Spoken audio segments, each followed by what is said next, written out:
Closing grain markets for Monday, December the 28th. Just a reminder, we will be closing at noon on Thursday the 31st and be closed all day on Friday for New Year's.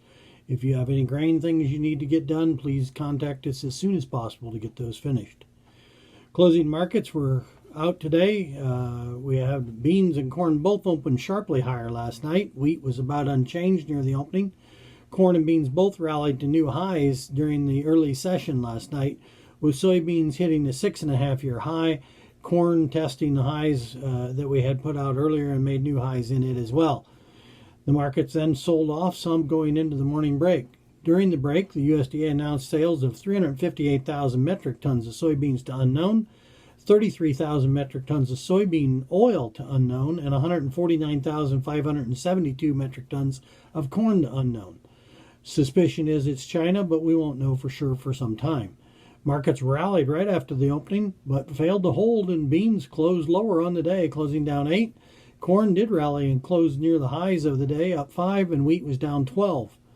Otherwise in the markets, just not a lot of news. It's a holiday week and trading is thin. COFCO announced this morning that the soybean imports into China are expected to be near 100 million metric tons. Russia announced that they were cutting their wheat export estimates from 40.8 million metric tons to 36.3, and Ukraine announced that they were cutting wheat exports from 17.5 to 12.38, and with all that, we saw wheat close lower, which is a little surprising.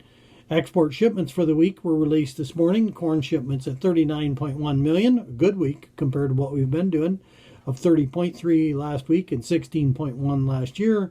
The range was 28 to 37, but that number keeps going up. We need to average over 60 million a week to reach USDA numbers. Soybean exports at 53.2 million, up from 103.1 or down from 103.1, up from last year at 36.4, with 60 to 92 expected, so a little below the range, and 24.6 needed.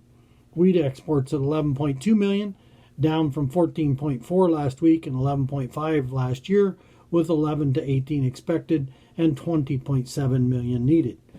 The dollar was up 10 points today. It traded both sides. Gold was down $1.90 and silver was up 562 points on the day.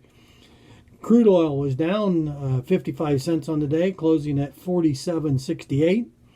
The stock markets were all stronger on the bill being signed by the president. Dow futures up 196, NASDAQ up 128, and S&P up 32 on the day. All right, thanks for watching. Have a good evening.